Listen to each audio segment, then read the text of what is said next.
PB യോഗത്തിന് ശേഷം സീതാറാം യെച്ചൂരി മാധ്യമങ്ങളോട് will multiply unless protection through vaccination is rapidly given.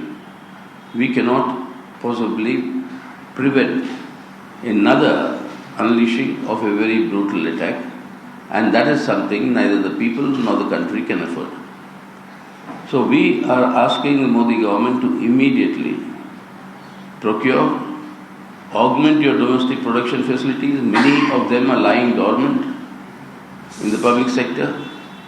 Let them produce these vaccines, import if necessary, but increase the pace of this vaccination. If it can be done for Mr. Modi's birthday, why it can't be done on every other day at the same pace is something that the country would want to know.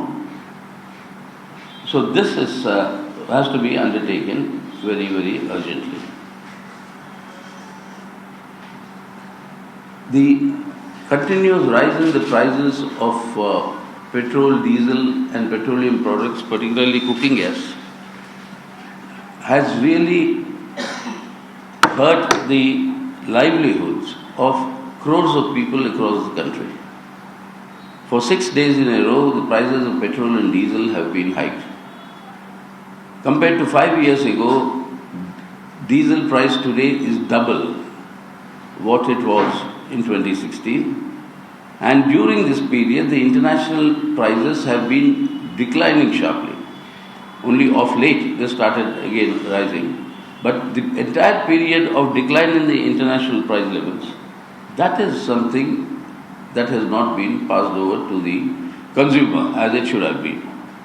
On top of it, the central excise duties are continuously being hiked to the extent that in the price of petrol now it is estimated that close to 70% is because of the taxes and levies. Now, through this, the government collected last year 3,61,000 crores. 3,61,000 crores of extra income was collected through your excise duties alone. Leave apart the cesses that they are imposing. Now this is leading to a inflationary spiral all across. The prices of essential commodities, food, vegetables, milk, the transportation costs having gone up. Because of that, you have a general inflation level, which is not only hurting the people, but it is also hurting the economy. The warnings of the RBI, etc., have also to be taken into heed by the government. And therefore, what we are asking and demanding is the immediate withdrawal of central excise duties on all petroleum products. The gas cylinder now is 1,000 rupees, one gas cylinder. And all the great schemes that the government had launched on providing safe cooking for each household, etc. All that has completely collapsed. So immediately withdraw all these central excise duties on petroleum products and control this price rise. Next, the Politburo strongly condemned the sale. Actually, it's not a sale, but it's a gift of Air India to the Tatas. The central government will get a mere cash transfer of a mere 2,700 crore rupees for the entire carrier with all its core assets. And of the debt that is there of more than 60,000 crores, the Tatas will take over 15,000 odd crores, will be responsible for clearing that, while the government will retain more than 46,000 crores. That has to be paid back. Now this 46,000 odd crores that has to be paid back is going to be paid back from people's money, from the settled revenues. That is, the burden is on the people. Now while you are gifting the airline to the Tatas and making the people pay the debt that was incurred by Air India. And the debt that has been incurred by Air India was incurred in order to purchase new assets, including a brand new fleet of aircraft. All these aircraft and these assets will go to the Tatas. But the debt, because of which these assets were created, that will be paid by the Indian people. This is the outright wholesale loot of our national assets that's going on. This is something we strongly condemn. We have called for strengthening the party to join the protests against this, which the trade union federations have called, and to strengthen these protests in the coming days. This overall loot of our national assets is the complete daylight highway robbery that is being committed by this Modi government. An alarming situation is developing in Jammu and Kashmir.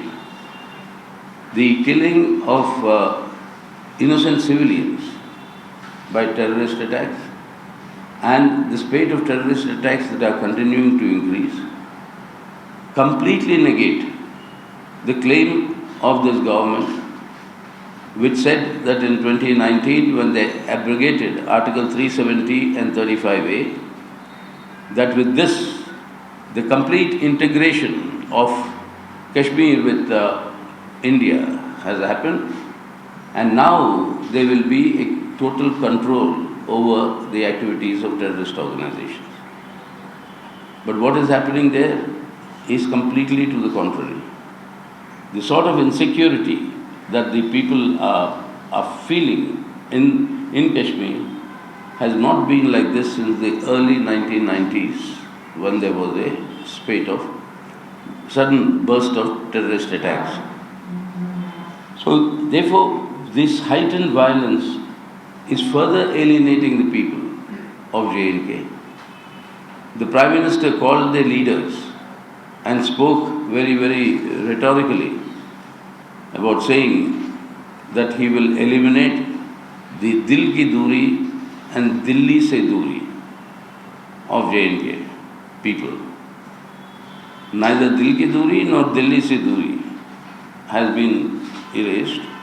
On the contrary, greater alienation and greater attacks. So therefore, we are saying that this deliberate targeting of religious minorities in Kashmir is also aimed at sharpening communal polarization, which is what the BJP seeks. Now this is a dangerous game that is happening, and particularly with the developments that are taking place, that are now ongoing in Afghanistan, and the fallout of it that will happen on us, possible fallout of and the fears of that. In that background, the question of further alienating the people of Kashmir through the course of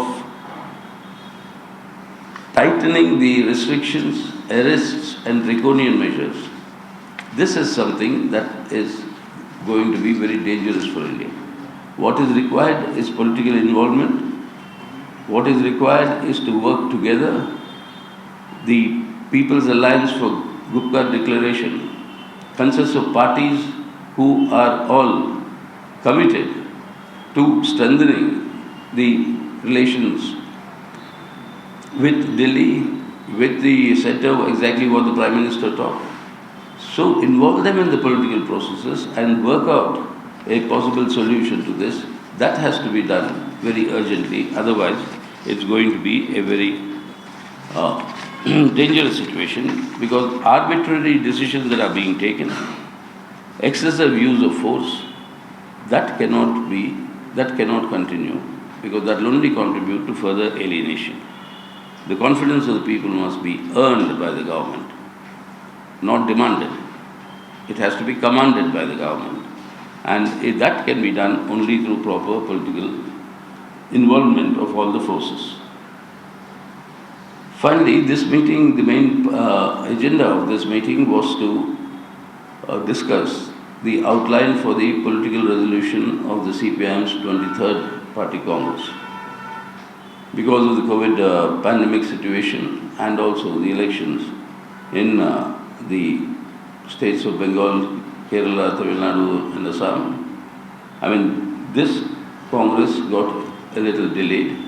It is now scheduled to be held in April in Kannur in Kerala, as has been previously announced. But the outline for the political resolution, Politburo discussed, and that will now be presented to the Central Committee on the 20th and from the 20th to the 22nd of October. That meeting will then finalize the text of the draft subsequently, which will go to the entire party rank and file and before the country. The CPIM probably is the only political party in India since our inception where the political resolution that will be discussed by the party's highest body, that is the party Congress, will be released to the entire rank and file and to the people 2 months before the party Congress. That is our constitutional provision. And it must be available in all languages so that people can read them. Anybody can send an amendment, any party member, directly to the Central Committee, which will be considered and responded to at the party Congress. So this internal democracy process will kick into motion, and therefore by February our resolution would be ready and released to the public, and that discussions are now begun to finalize that resolution. In the meanwhile, the state conferences all take place who will elect the delegates to the All India Congress. 4 states have already successfully concluded their conferences. That is Delhi, Himachal Pradesh, UP and Haryana. The others are all scheduled. So each delegate is an elected delegate by the delegates of the state conference. So this elaborate process of inner party democracy that has begun, which happens every once in 3 years in our party. So that has already been initiated. So these are some of the major decisions that the Politburo has taken. Now it's up to you.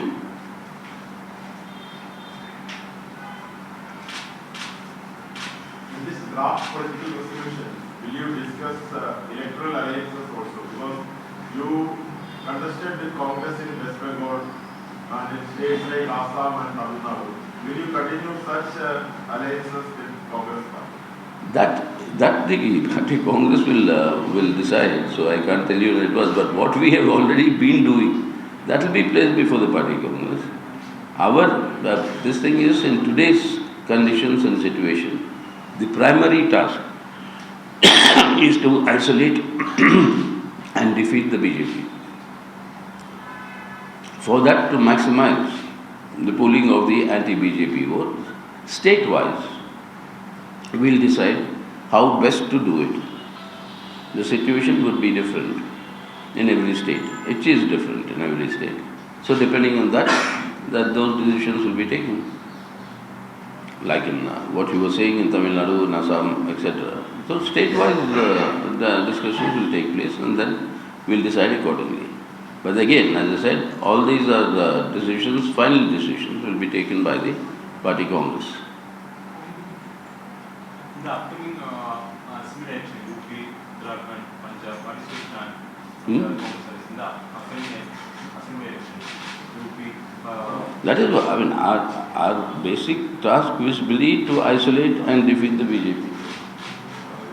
For that, which is the best way to maximize the anti-BJP vote, the pooling of those votes. That state-wise we'll discuss on the basis of the concrete situation.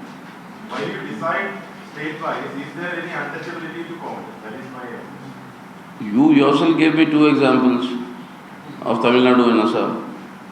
Why do you contradict yourself, Prashant?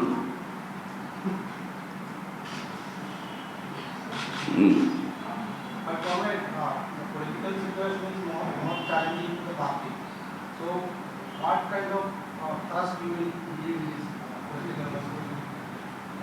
Well, the basic thing is what we discussed in the last Central Committee meeting also, which has gone before the party, that will surely be a major thrust in the party Congress is to develop our independent strength and political intervention capacity.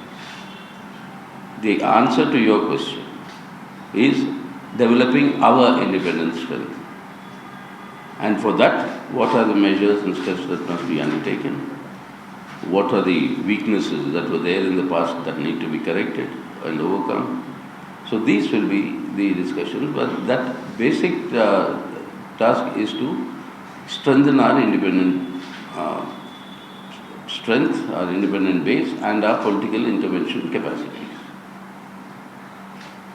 Sir, the situation in Jammu and Kashmir, like you mentioned earlier, are very concerning. Even today, there are 5 army personnel who have been martyred during the terror operation. And do you think now it becomes all the more important for the opposition parties or the government to actually plan an election in Jammu and Kashmir and come up with a government? Plan a what? Election. Huh? Election. Well, that is up to the government. Government must take the initiative. As I said today, we strongly condemn this sort of terrorist attacks at the speed that is growing. I mentioned that as part of the communique. And we said that the answer lies in political involvement of all the forces. The initiative has to come from the government. Arbitrary decisions and the use of force, excessive use of force, cannot be the manner in which you can reach any solution in Jammu and Kashmir.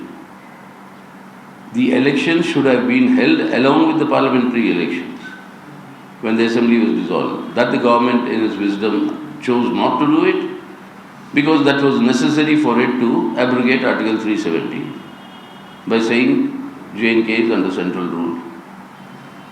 So now what the government will decide and do, the ball is in the court of the government. They have to take the initiative and say, but our approach should be the maximum involvement of political forces in this process of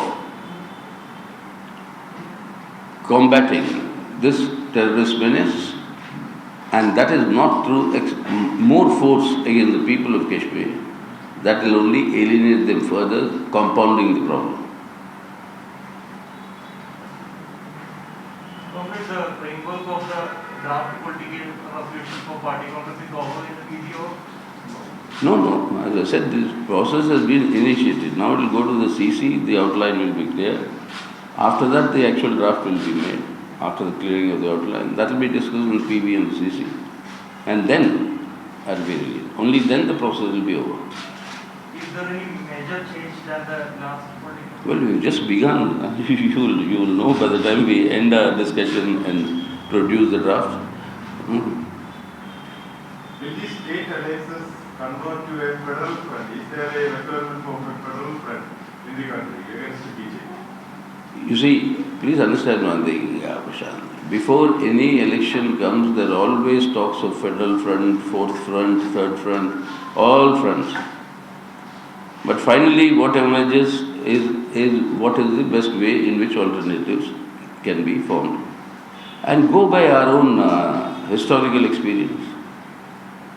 Even after defeating the emergency, the Janata Party was formed after the election, not before. Even then, from then onwards, if you look at it, 1996 United Front was formed after the election. 2004 UPA was formed after the election.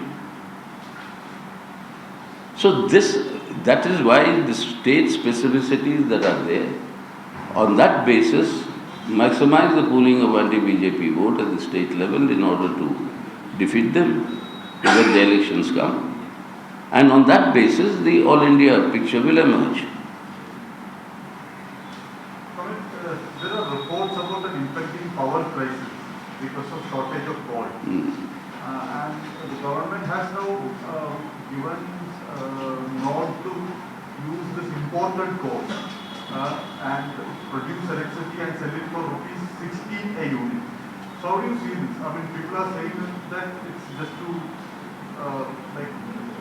First of all, the government has to answer why the Coal India production was drastically fell during the last few years. Why is this Maharatna or it's a Maharatna company? Why is it that up for sale? This indiscriminate mining of coal reserves that the government has granted, undermining the Forest Rights Act for the tribals actually, that has also led to all these uncertainties. Today Coal India says there is no shortage. We have enough coal.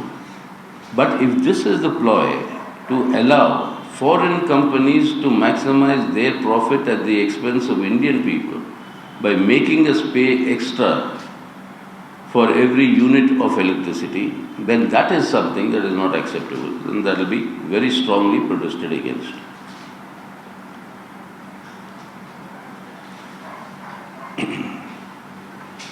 Okay? Thank you. From Kerala, earlier you had talked about plans for the Kerala government. Are you satisfied with the Kerala government proposal? There was a lot of complaints even from CPI leader Adi Raja about the performance of police. That is, if she has any information, the Chief Minister said, please convey it, the government will for every unit of electricity, then that is something that is not acceptable, and that will be very strongly protested against.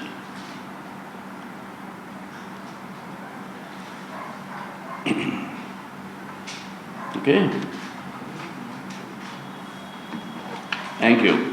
From Kerala, earlier you had talked about plans for the Kerala government. Are you satisfied with the Kerala government proposal? There was a lot of complaints even from CPI leader Adi Raja about the performance of police. That is, if she has any information, the Chief Minister said, please convey it, the government will consider. So, let her convey it to the Chief Minister and let them be considered. That's what the Chief Minister said, as far as that information, as that particular information is concerned. But right now, at the present movement, the victory in Kerala itself is a vindication of the government and its policies, and the party, of course, and the LDF. That remains. Okay? Thank you.